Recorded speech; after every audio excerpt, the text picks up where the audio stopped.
Hello and welcome to Stylish Chats with Creatives. Today on the podcast, I've got Zara D. Hannay. Zara D is a creative mindset coach, and she is helping self-employed creatives in the photography, TV world make more aligned business choices, more aligned work-life balance, and help our productivity and organisation. We met on LinkedIn maybe about a week ago and started having a little chat. And I thought to myself, Zara D's got some really cool ideas here. I love the way you've got into this industry as well. So, welcome to the show. Thank you. Thank you for having me. Lovely to be here. It's so nice to meet you. Like, I would say face to face, but we're almost face to face. Nearly. Nearly, yeah. We're not that far though, are we? I don't think. Away. I'm in Leeds. No. Yeah, not that far at all, really. So how did you get into career development coaching? How did this business start? Because I know you're self-employed as well, Yes. right? Yeah, correct. Yeah. So it's a bit of a long story, but I'll try to keep it brief as possible. We've got time. I always wanted to do acting. That's what I wanted to do from, school. That was the only thing that I was, apart from that and sport, it was, I'm going to go to drama school and that's what I'm going to do. I'm going to be an actor. So that's where it all started. I've always been very sort of creative, never really that academic. I always liked the practical things like drama and sports and things like that. So that's what I did. I went to a TV and film drama school when I was 18. So originally from North Yorkshire, and then I moved to London when I was 18, which was a big sort of shock to the system. Yeah. But yeah, massive, really good life experience moving there, and did that degree for 3 years. And then I was acting for about 2 years, self-employed. And I think at the time I was only 21, and it was really difficult at that time to support myself, and the jobs were here and there. It was very hard to be comfortable with trusting that the work was coming in at such a young age. So that's when I picked up a Saturday job, and I was doing various bits and bobs of other things. And then I discovered a passion for travel. So I went traveling, and I got into various different sort of sales and marketing roles. And that's where I sort of started a different career path. I never sort of said that I'd given up acting. It was more of just, we'll see if I come back to this in the future. And it's still something I'm passionate about. I love going to the theatre and I love film and everything. But yeah, so then I picked up various different sales and marketing jobs, and it was all okay. It was fine. I was lucky enough to travel a lot through working in travel, really enjoyed that. And then I came across a role when I moved back from Australia to Leeds as a marketing role, but within a film and TV company in Leeds itself. And I was working there on the client services side of things. And although I enjoyed it, it wasn't me. And then COVID hit, and it was just, I think, like everyone, a bit of time to just take a sit back and reassess your life, and did a lot of soul searching of what I wanted. And it just didn't feel like me. I felt like there was more that I had to give. And I've always loved working with people. That was always something that was a theme right throughout my career, was talking to people, feeling very comfortable working with lots of different people from different backgrounds. So that's when I started to think, okay, well, I'm not really comfortable with this traditional 9 to 5 that I've put myself in, that I thought I wanted. Yeah. And then I thought, right, what can I do that I can help people? I can talk to people. What would I be good at? And did some searching really into what I could do. I knew I didn't want to go back to university, but I was up for, getting a qualification under my belt and spending some time relearning something. And that's when I found coaching, and thought, right, I've got the time now, that this is, in and out of work. It was a bit sparse in terms of the role that I was doing. And I thought, I've got a bit of extra time to start putting in the hours and doing the learning. So this was back in 2021. And I started doing this life coaching course, personal performance diploma. And that's when I really found like something that I felt so passionate about, being able to help others and help them develop and helping them find that purpose and fulfillment that I really sort of went to a dark place of not having and wanting. Yeah. And that's, I think, what drives me, is that helping other people to find that again. Yeah, I think I think the pandemic has had this profound effect on people, and I think a lot of people have switched lanes or they've upskilled themselves. A friend of mine during the pandemic, she ended up working a lot from home, so she upskilled herself and is now her yearly earnings are up like by 20 odd K. Wow. Because she upskilled herself. So she spent that time, you know, it's not all about the money, but like it definitely helps if you're investing in yourself. It pays off tenfold down the line. And if you've got the time to do it and the drive to do it as well. Yeah, and it is hard, like, you know, making that decision to invest in yourself when you don't know what the outcome's going to be, and you have to really trust yourself to just go for it.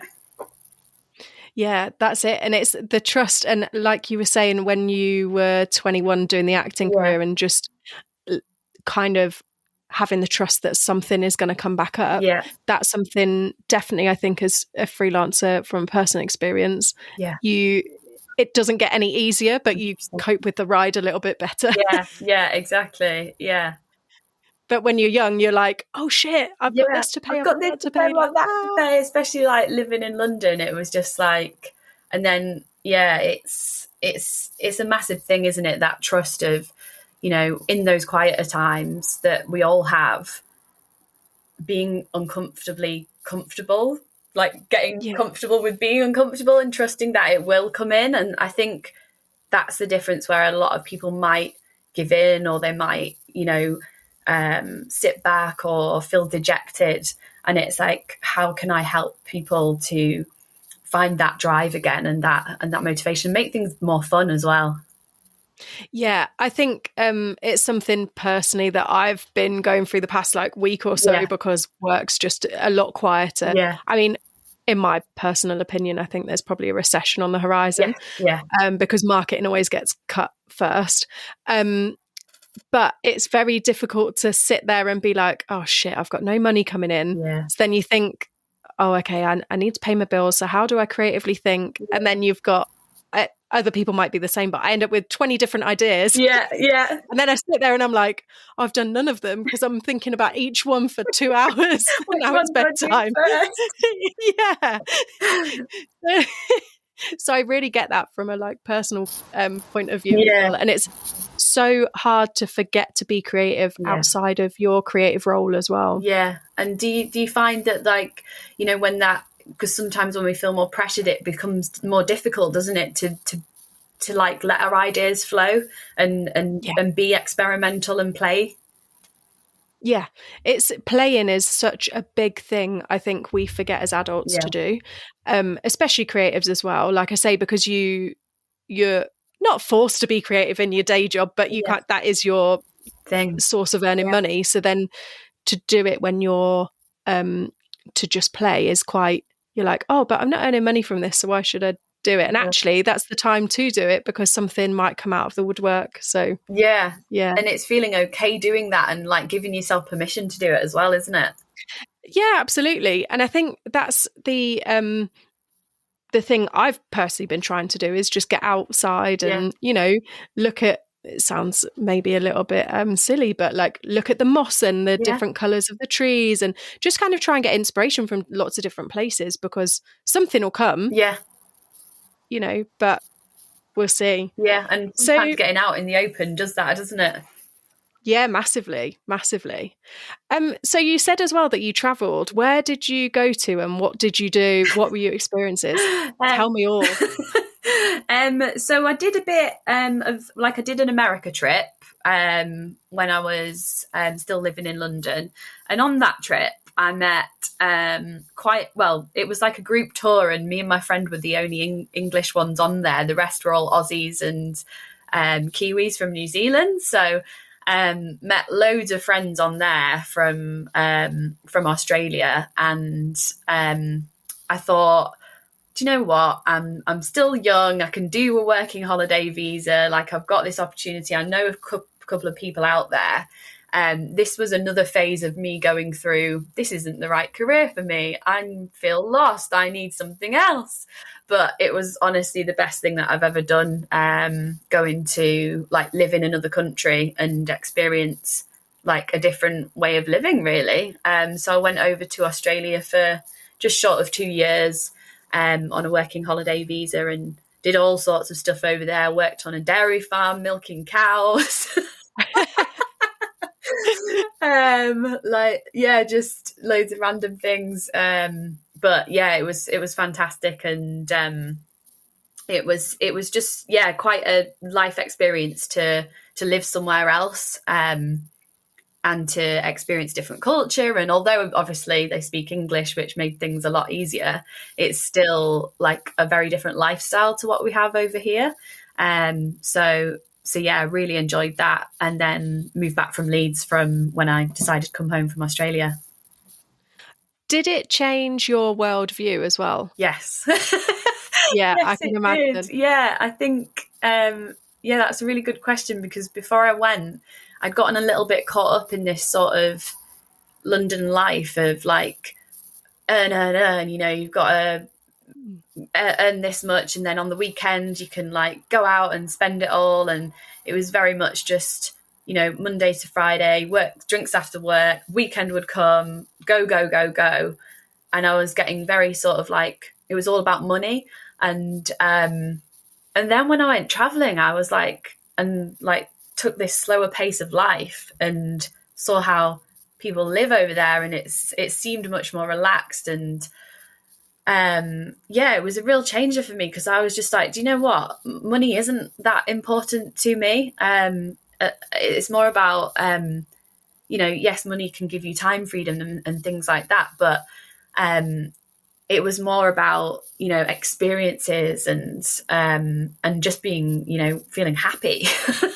Yeah. And I think it took, giving myself the time to realize actually what was important to me. Yeah, I think by the sounds of it as well, you learned that at quite a young age, Yeah. because I don't think many people learn that until they're in their 30s. Yeah.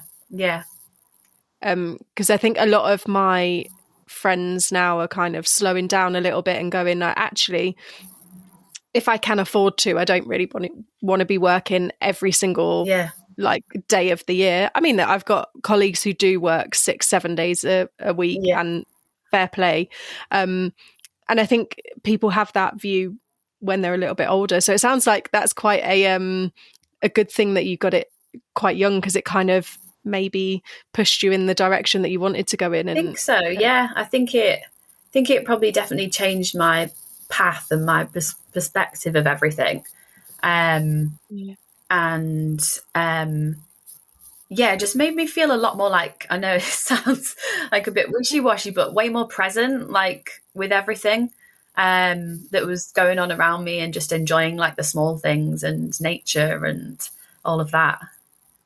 Yeah, because I think my sister was in London for 10-12 years, and I think you've got it bang on the money there, where everybody's go, go, go all the time. And when I used to go and visit, it'd be like, we're going here, we're going here, we're going here, we're going here. And I loved it, but like, I wouldn't want to live in London. It's not my vibe.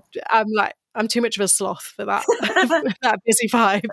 But I think you've literally like banged that nail on the head. It is a very much a go, go, go place. Yeah. And I think some people do thrive in that. Like, some people that is, perfect. That's them down to a T. But yeah, I think, like you said, which I'd never thought about before, was, having that realization quite early on, when, I must have been like 24, 25, I think. yeah, it was probably quite a bit of a path changer for me. Yeah, I definitely have had it when I'm in my early 30s. Yeah. I think probably the pandemic probably did it for me, actually. Yeah. Because I got to sit and be like, oh, okay, is this what I want? Yeah. Am I going to be, a question that I have been asking myself is, am I going to be capable of doing that in 10 years' time, like physically? Yeah. And there's lots of kind of life altering questions, isn't there, when you hit your 30s, I Yeah. think? Yeah. I don't know about you, but like I'm 31 now, 32 in January next year. But before I turned 30, I was like, I don't know, I was just so not prepared for it. Like I thought it was the end of the world. And then it happened and I was like, actually, I'm happier than I've ever been. Yeah, I think I'm 36 in December, Yeah. and I've got more confident, Yeah. more sure of myself in my 30s. And I think you just kind of, I had that kind of like, oh, I'm turning 30. Yeah. We also got married the same month that I turned 30. Oh wow, so So everything was we had like, happening. yeah, so I kind of like couldn't focus too much on turning 30 because I had a wedding to organize. But I kind of, now I'm like so way more sure of myself. Yeah. And friends who are in their mid 40s are saying to me, you wait till you turn 40 because you'll be even more sure of yourself and you'll cut all the bullshit. I'm like, oh, That's brilliant. Just don't care about what anyone thinks. yeah, yeah. I mean, like my friend who's in his 40s, early 40s, still skates. And he's like, I don't care. Oh, that's He's there with a cool. shaved head and he's like, I'm going, I love I'm that. skating. So yeah, he was the one who said to me, yeah, you'll just not give a shit when you're 40. He Yeah. was like, I don't care. Yeah.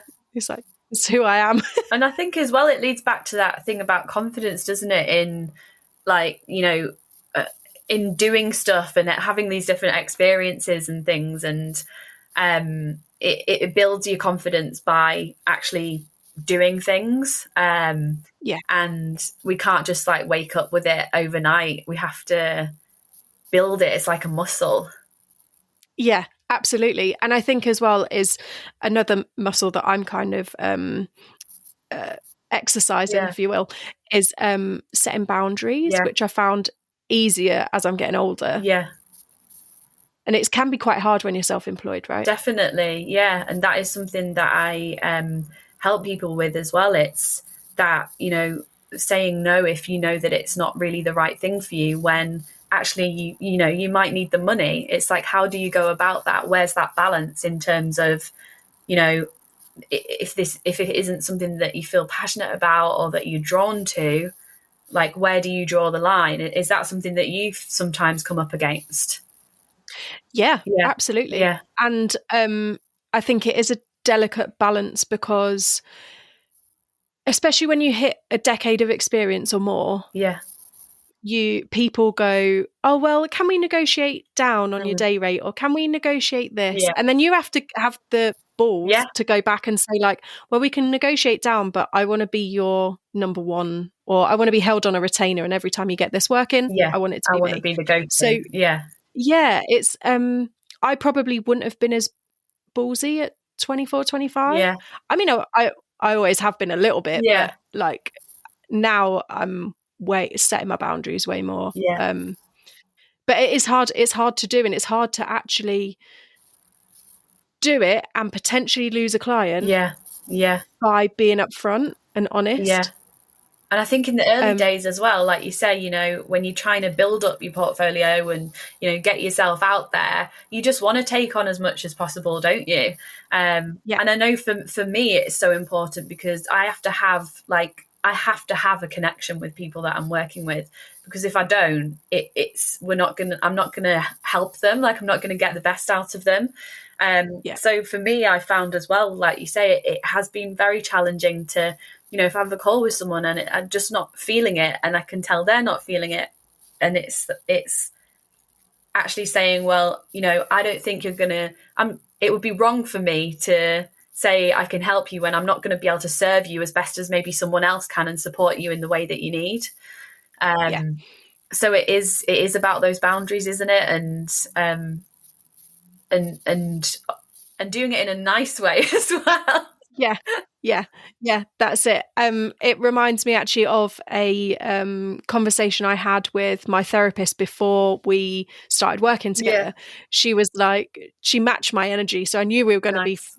good. Yeah, But she was like, "Look, if we don't get on, yeah, I take no offense to it. It's absolutely fine. yeah, Do not worry about it." yeah, And I'm like, I prefer that because then at least she's being honest yeah, and just saying like, if we're not feeling it, you can't get the, like you say, you can't get the best out of people if yeah, you're not on the same kind of wavelength. yeah.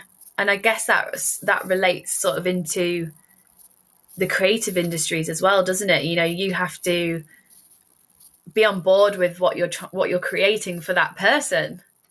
Yeah, yeah, massively. And I think that's something as well, as you always get your boundaries pushed when you're a creative as Yeah, well, because sometimes, I mean, you can think of creative ideas while you're on set, but sometimes you just have a roadblock and you're like, I've just had a massive brain fart. I don't know what am I even doing here. But also that's life, yeah, right? So exactly. it's but yeah, you do get your boundaries pushed all the time, and I think it's a good thing to be pushed in certain ways, but like you say, to have that honesty Yeah, but light manner. yeah, yeah. And it's you learn, don't you, as well from each experience, um, and sometimes you do have to push yourself that a little bit out of your comfort zone in order to, you know, get to where you want to be. Yeah, and I think as well, because when you're running your own business, you're your accountant, you're running your website, you're All the doing your own promotion, hats. everything. Sometimes you just have to pull a hat out and be like, right, I'm accountant today, Yeah, and whack it on your head and yeah, be like, right, what would my other half say yeah, if he was the accountant and wanting to get paid? And yes, he'd say it like this, yeah, ding, ding, ding, and just go for it as well. yeah, And you just, you've got so many hats and so many plates spinning. yeah. It's, you've just got to go for it, haven't you, Yeah, sometimes? I think that's a really good point. Is sometimes we get very, especially when it's your baby, like your business is your own little baby. We're so attached to it, aren't we? That sometimes Yeah. it's hard to make decisions because we have that attachment and that that care for it. So Yeah. I think, like you said, shifting that view and okay, so what would this person do in this situation? Okay, well, yes, they'd be a lot more strict with this Yeah. invoice that needs to be paid, or and putting that other hat on and taking yourself out of it a little bit.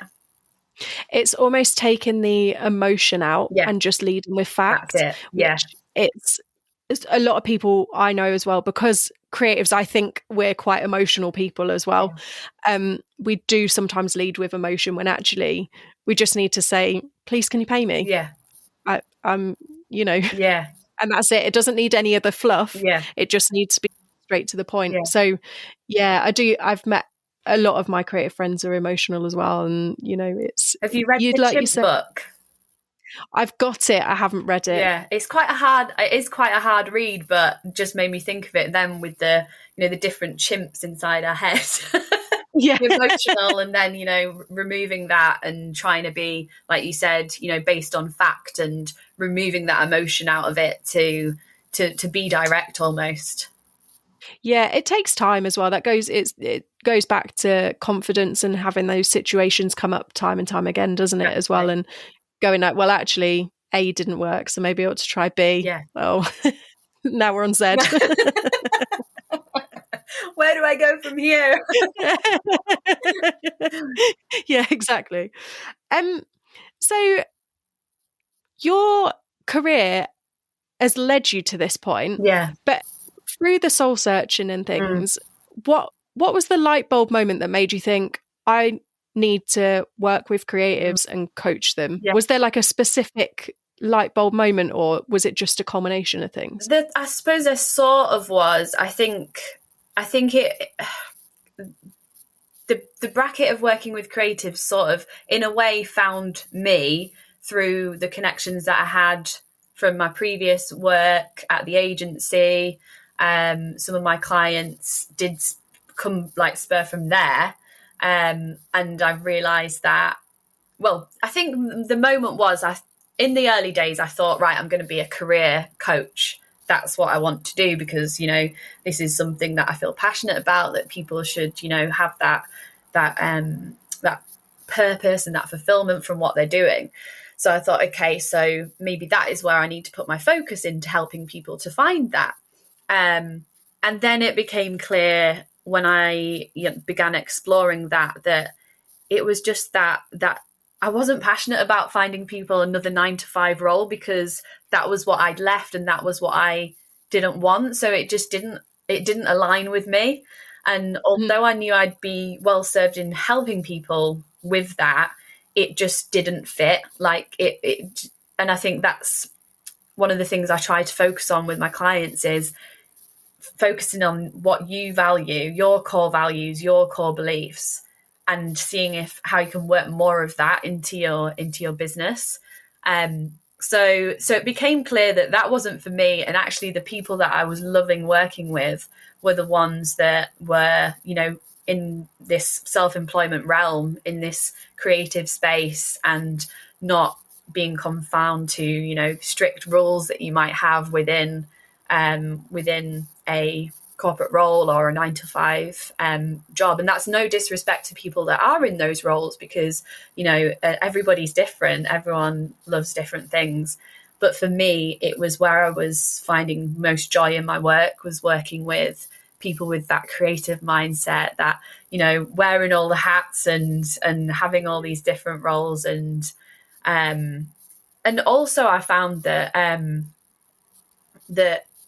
a lot of the people I work with are behind a camera, and they love that. That is what they love to do. But when it comes to themselves and like the self-promotion side of things, when, let's face it, a lot of it is relationship building, and I don't like to say it, but sales, in terms of plugging yourself and getting the work. I don't think it comes naturally to a lot of creatives. And maybe that's me making an assumption but I do feel that that's where I was able to sort of help people as well with the sales and marketing experience that I've had in the past, and how to try and make it more them through identifying their unique qualities and personality, and how they can get more of that across to the people they're working with and relationships they're building. I think you've hit the nail on the head. For me personally, I find it so hard to sell myself, because it's really hard to go, do you know what, I'm shit hot at what I do, without looking like really cocky. And so you promote like your work, and you're like, here's my work, here's my availability, here's my work, and you sound like a robot after a while. And I think branding as well is so hard to do, because we're not all brand specialists. You've got lots of different realms of creativity in there. And I think you're so right, it's the sales, but also it's I don't know if you've had clients say this as well, the kick you get when you get a booking or a sale, if, for want of better words, is like a little high. And then if you see these emails that are like, I don't know, some promotional emails, that you're waiting for a work email and a promotional one comes through, and you're like, oh, it's like this up and down, like undulating thing. You're just like, oh, great, okay, I don't really want some new tires, but thanks for the email anyway. So do your clients come to you as well for like entire brand packaging as well? Not so much, because I don't pretend to be an expert in that area. But for me, it's more helping them to get more of their personality across in their business, and how they can feel more comfortable with, posting on social media and not being as rigid, and, feeling like they have to be strict about it. Sorry, I've got one of those. These little flies seem to be everywhere. Our house is full of them at the moment for no reason. What is going on? I don't know. I'm like emptying the bins, clean it. I'm like, where are they coming from? So helping with that side of things, to identify how they can make putting content out there easier for themselves by being more natural and being more them with it. And and getting sort of some sort of structure together for them to be able to do that. Because some of the clients that come to me won't be posting at all, but they know that it is essential for brand awareness, getting yourself out there, and getting visible to people that potentially might want to hire you. Yeah, I think a lot of our business is word of mouth. Yeah. And then the other part is that somebody goes, "Oh, have you seen this person's website?" Yeah. And, again, word of mouth, but like it's showing a portfolio rather than just being like, "Oh, let me just pass you a phone number." Yeah. And I think the branding thing can be, it's hard. And also when you're super busy, it's hard to schedule the content, Yeah. using schedulers or whatever. And it's hard to do that because I've seen on my LinkedIn, and I don't know whether you've seen the same, the past 2 or 3 weeks have been an influx of freelancers being like, "Here's my portfolio, here's this, here's this." And I've not seen anything for ages on there from creatives, which means that they're too busy to have been posting stuff. And then now it's, they've got time to post it. So, I do get that. It's a difficult one, isn't it? It really is. And it's another one where it's the whole marketing thing is like, I do often speak to people and I say, okay, so that you need to, be putting yourself out there a little bit more and getting more visible and, applying for stuff. And I say, do you do this as part of your like weekly sort of, routine that you have in terms of your structure of your work? And quite often it'll be, well, no, I only do it when, the quieter times are in. Yeah. And that's where you get the feast and famine and the roller coaster that it is. And it's about trying to figure out how to create a system that works for you, that you can maintain and be consistent with. And that might be someone's consistency might be once every 2 weeks, or it might be like 5 times a week, or it might be 3 times per week. It's about, for me, finding what they're comfortable with and then how I can help them to stick to that and to keep it going and to not get into those slumps, because it's very easy, isn't it, when we get busy to think, oh, I don't need to do like the other, I don't need to wear the other hats now because I'm so busy out doing this and that. And then you get to the quieter parts and it's like, okay, now I need to restart doing it. But I'm sure it has, a month knock-on effect, I'd say, from the, the work you're putting in terms of putting yourself out there and then getting it back. Yeah, I think I've struggled with LinkedIn is probably my one that I don't get as much feedback back from. Yeah. But Instagram, I probably post on my work Instagram maybe 2 to 4 times a month, and I've had jobs pop up via that. So it's really weird which way works. And also if I sink, and I don't know how other people feel, but if I sink too much time into social media, it actually can send me a bit west. And I'm like, I'm just looking at the same drivel. And you kind of not waste your time on it, but then you kind of get sucked into. You have to be careful of the comparison that it can sometimes bring as well. Yeah, that's it. That was the kind of the vibe I was going for there. I couldn't remember the word. I think I might have just made that word up. Comparisonitis, but we all know it, don't we? And it can be difficult to sort of flick that switch and go, no, come on, we're all on our different journeys. That's, fantastic for them, and that, learning to appreciate things and but it can become difficult if you get into that sort of scrolling mode. Yeah. But sometimes I just snap myself out of it and say, come on, do something else productive. Yeah. And sometimes that's it. Sometimes it's just needing to put your phone on do not disturb and doing something else instead. Yeah. And I don't know who I was listening to. I think it was Elizabeth Day's episode with, who was the actress who was the Vicar of Dibley? Oh, I can't remember her name. Dawn French, that's it. And she was saying about writing her book. Yeah. I'm sure it was that episode, and how she had to leave her phone downstairs so she didn't get any distractions. Yeah. While she was writing. And I was like, why have I not thought of this before? Yeah, I actually last year I went through my phone and just switched all my notifications off, apart from I think WhatsApp, my business WhatsApp, and my other WhatsApp. I don't have any notifications coming through because it's just constant pop-up distractions, and it takes us away from that flow that we might be in. Yeah. And often it's like just to then look at something where you then end up comparing yourself to somebody else's life. Yeah. And you're like, what am I doing? Why am I in this cycle? Half an hour later. Yeah. And the rest.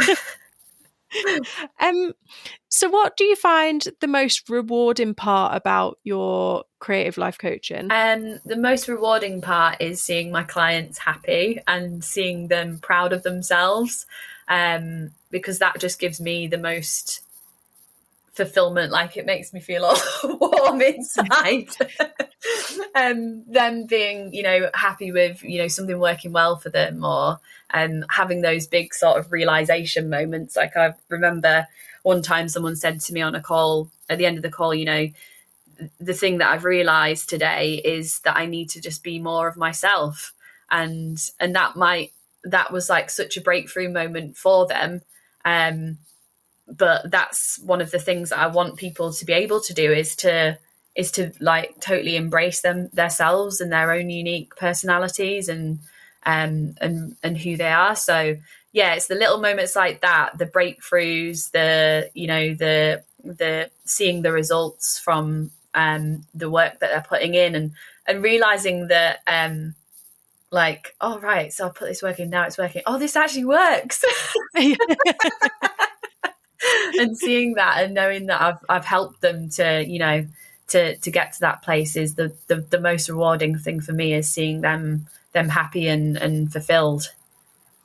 That's it. Yeah, that's so nice. I know that warm, fuzzy feeling when you're like, oh yes, I've done this, and this person's really loving it, and they're kind Yeah, of like, I can imagine for you, it's like they've flown the nest and yeah, they're doing it on their own. And you're yeah. like, No, yeah, it's a lovely feeling, and I think that's what I was missing from my previous roles, was that feeling of being able to help people in some way. Like, not that I wasn't helping people, but it never felt like it felt surface level, and now it yeah, feels deeper than that. yeah. I think that's something that I think a lot of people fall into corporate jobs when they're creative because they are scared to be self-employed, Yeah, or and I can understand how that can feel surface level as well. yeah, Like, yeah, I yeah, understand that. So on the other side of it, yeah, what's the most difficult part of coaching? yeah. What's the most difficult part? That is a very good question. um, the most difficult part.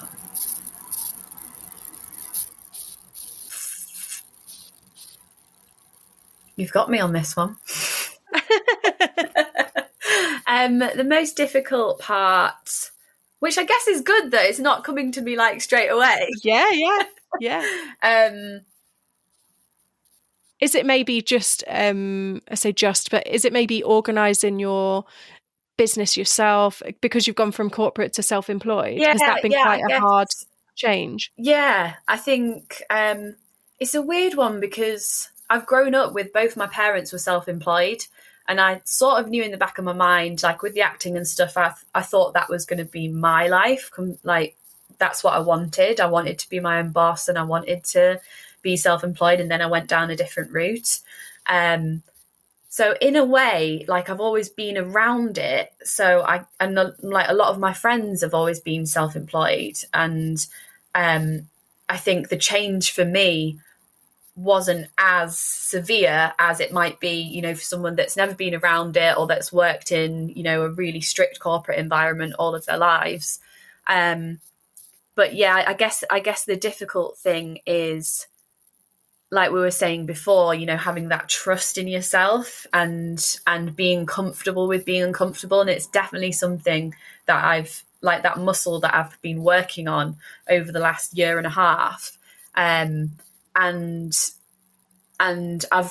realized that it only comes through practice. And the more people that I work with, the more people that I speak to, the more my confidence grows. So I think initially it was the trust of, when's that next work going to come in?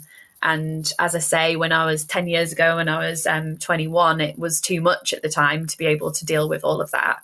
I think you get, like we were saying, more comfortable in your own skin, more sure of yourself. I guess sometimes for me, the difficult part of coaching is if there has been those down moments for my clients, or something isn't working well for them, it's guiding them through that. And but then in a way, I like that as well, because that's what I'm there for, to help them. So Yeah. that's the difficult part. I'm a very emotional person. Okay. So if I feel emotion from them, I can take that on board as well. Yeah. And I think that's why I didn't sort of go right into therapy or anything like that in terms of training of what I wanted to do, because I do feel things very fully from Yeah. other Yeah. people. So I guess that can be a good thing as well, though, in terms of, being able to empathize and relate to people and what they're going through. Yeah. I think it's being empathetic is nice, but it also can be hard in its own Yeah. ways, like you say, because it's then being empathetic but learning to turn it off. Yeah.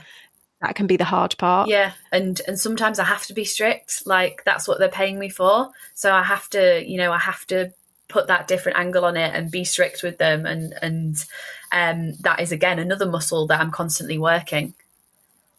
Yeah, it sounds so interesting. Your job, what you're doing, it sounds so interesting. It's just Oh, like, thank you. it's such a nice thing that you want to help people out, especially in our industry, because it's so, well, I keep going back to saying it's a wild ride, but it really is. Yeah. And I think it's so good that there's somebody like you out there who's wanting to help people improve their businesses, Yeah. improve themselves, and essentially get more work out of it. It's great. Yeah, because we all know when, everything, I think, I'd like to say that I'm not like a typical business coach, because I do focus on the other aspects of everything around it in terms of life as well. And we all know that, if home life's good and if we're happy in other areas, it all feeds into it, doesn't it? It all feeds into our ability to perform at our best within our work if we're happy in other areas as well.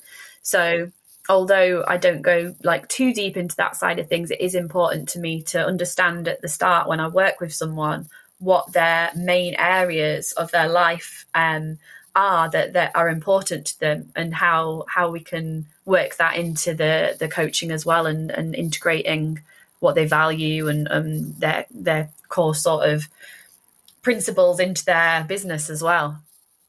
Yeah, because you're right, it does feed in from your from out, I would say outside sources, but I guess it's inside sources when it's family and living situation, whatever. That can all feed into your mood. Yeah. And therefore, like you say, affect your performance. And it's so true. Yeah. It's so true. Yeah. And obviously sometimes we need to switch off and, like, again, put that other hat on. Yeah. But again, that's another thing when it comes to working by yourself, as a solo creative, actually having those conversations with other people about, similar struggles you might be going through, I think is really important as well. I know you were doing a focus this week, weren't you, on the quieter times and everything. And I think having that conversation is so important, and being able to do that with other people that are in a similar position. Yeah, I think that's something that I posted that LinkedIn status, and actually before that it was a little meme on my work Instagram that people just messaging me, and I was like, oh, there's something in this. Like maybe this is, maybe I need to talk about it because I've got, well, because I'm a gobshite, let's face it. So I and the amount of messages I had after, and actually from people who were busy, who said they felt guilty that they were busy. Right. And I was like, that's not the angle I was thinking was even going to come from it. Yeah.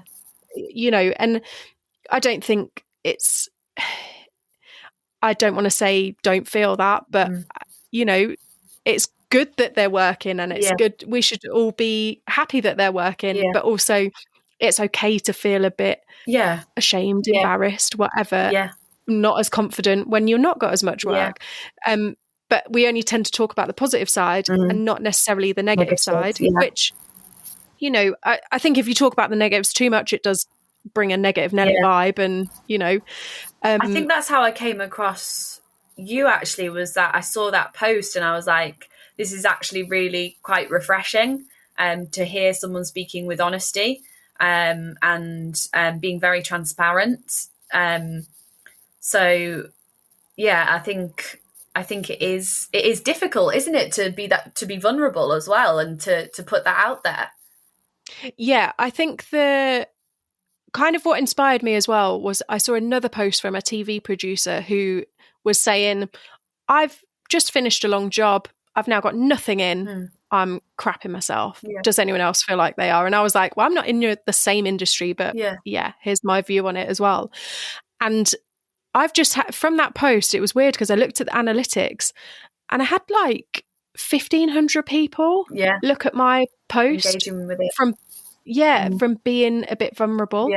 And I think it probably goes back to being confident enough and maybe not giving as much of a crap to kind of just put it out there. But also, if I didn't, I felt like I was going to do a disservice to people because I knew that my DMs were not flooded, but I had several people saying, oh God, I'm glad it's not just me. I'm glad you've said something because it's not just me. And it's just having that comfort and that kind of like togetherness can actually bring you a bit of hope and a bit of comfort, really. And feeling like you've got that supportive community around you as well, which I think is important for when you're working alone. It's to have those people that you can, turn to that are doing a similar thing and discuss these types of things and not feel so alone when it is such a solo thing. Yeah. And do you know what saying about the freelance community as well? The people that came out of the woodwork who said, I'll keep an eye out for you. Nice. I maybe didn't message on that actual post, but they just sent me a private message. And a couple of people have thrown my name towards other people that I've not, studios that maybe they can't do the work because they're busy elsewhere. And I think that's when you really appreciate your network as well. And how if you've got to ask for help for people to know you need it. That's 100%. That is like so important. It's actually being, just biting the bullet and asking for help. And 9 times out of 10, people will be willing to help. That's what I always try to instill in my clients as well. It's that, if you ask for help from someone, and that might just be, wanting to pick someone's brains about something, 9 times out of 10, people will be willing to help. Yeah, massively. And I think it's something I've learned this year. And it's people will help you. And it, like one of the people who messaged me about putting my name forward for something, I worked with her at the start of my freelance career, so over a decade ago. We've kept in touch on LinkedIn and Instagram, but nothing too much. I've not really seen her in the circuit because she's in a different part of the UK. And she messaged me today and was like, hey, it's in your post, I'll fling your name. And I haven't seen her face to face probably 8 years. And this network is so important, and it's so it's good to nurture it, but I also think it's good to be a bit vulnerable, because it's celebrating the wins. It's absolutely fantastic, but also just acknowledging that you maybe feel a bit shy as well. Because we all go through it, don't we? We all have those roller coaster down moments, and we all have those highs, but it's it's like in the early days of sort of social media and stuff, you just saw the best of people, didn't you? It would be the best version of somebody. But I think now people are being a bit more, getting more comfortable with being a bit more vulnerable and honest, and it reflects back in with the response that you got in terms of what you put out there and the support that you received from it just shows that the people are out there. People are still kind. Yeah, I think that's it. And I think you've hit the nail on the head there as well, is that we forget as we forget that humans are inherently kind. Yeah, We generally, on the whole, yeah, I would say more than 99% of us are kind. yeah, And it's just we get fed all of this fear mongering kind of yeah. news and things, and we kind of look at the bad 1%, and actually the rest of us are really kind, Good. want to see people succeed, Yeah, want to help people. And it's just leaning into it a little yeah. bit, I think, as And well. that's such an important point, is leaning into it, um and and and being like aware of it. And if there is, places in your life that are sapping your energy, or bringing lots of negativity, it's like, okay, well, I'm getting these, I've got these supportive people around me that are giving me good things all the time and good vibes, and I'm not getting it here. And it's again bringing those boundaries in. How can I create more of that positivity and that abundance in my life, as opposed to the negativity and the sorry about the loud siren. That's all right. That's all right. And yeah, and honing in on that, like that side of things, and surrounding yourself with the right people that you can support each other in that circle.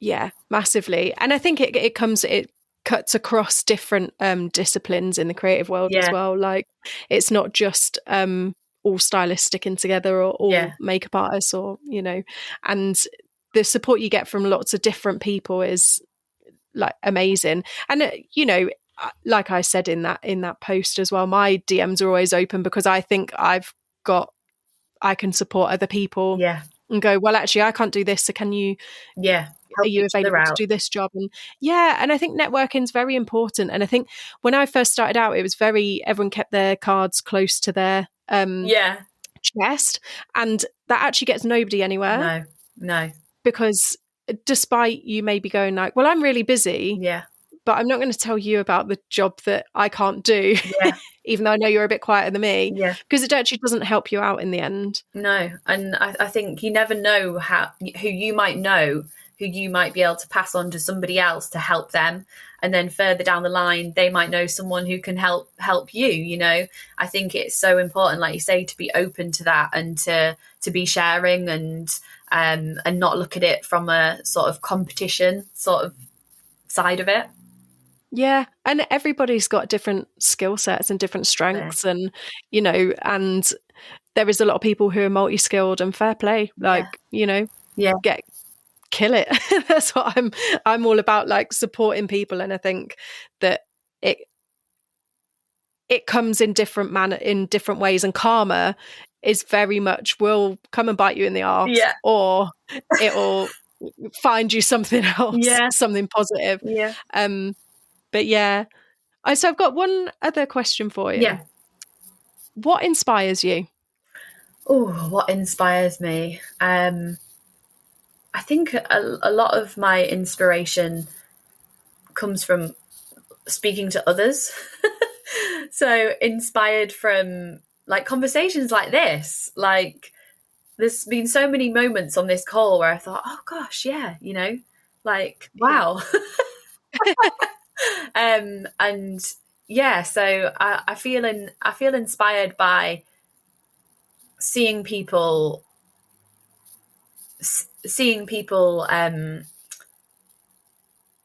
do well, and I'm a very supportive person. Yeah. And I think what inspires me is seeing joy in others, and that creates my joy. Yeah. So yeah, it's quite a hard question to answer that, because I think a lot of it is, I think it's very much for me, I'm inspired by people who are doing what they love, and going after something that they feel passionate about. That's what really sort of lights a fire within me, is working with people that have such a passion for something. Yeah, that's a really nice answer, because it's kind of the core of your business, right? Yeah. To to be inspired by others and Yeah. to be inspired by their success as well. Yeah. It's a really lovely answer, that. Quite a broad question. I'm sure something else will come to me. It stumps people. Some people are like, I'm inspired by this artist or this, and then some people are like, oh, actually, because it's such a layered question, because inspiration comes from many different places. Different places, so it's a very I like to throw it in there. No, see it's a what good one. I get. It's a good one. Yeah, I think my inspiration comes from communication with others and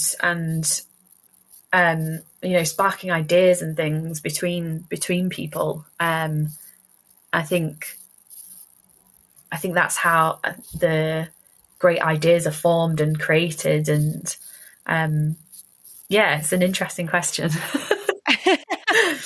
Well, you've answered it well, my love. You've answered it well. And on that lovely note, it has been such a joy to speak to you today, and thank you so much for reaching out on LinkedIn, because we wouldn't be here chatting if we hadn't have had a conversation on there. Thanks for sharing that post and being so vulnerable. I'm sure there's more to come in there somewhere in the next few weeks. But yeah, I love what you're doing, and I think it's so great. And yeah, keep up. Thank you for having me. It was lovely to chat, and there's been some real sort of breakthrough moments in this call as well, I think, of some discoveries that we've both had. Yeah, definitely. Well, take it easy, and I'll speak to you soon. Speak to you soon.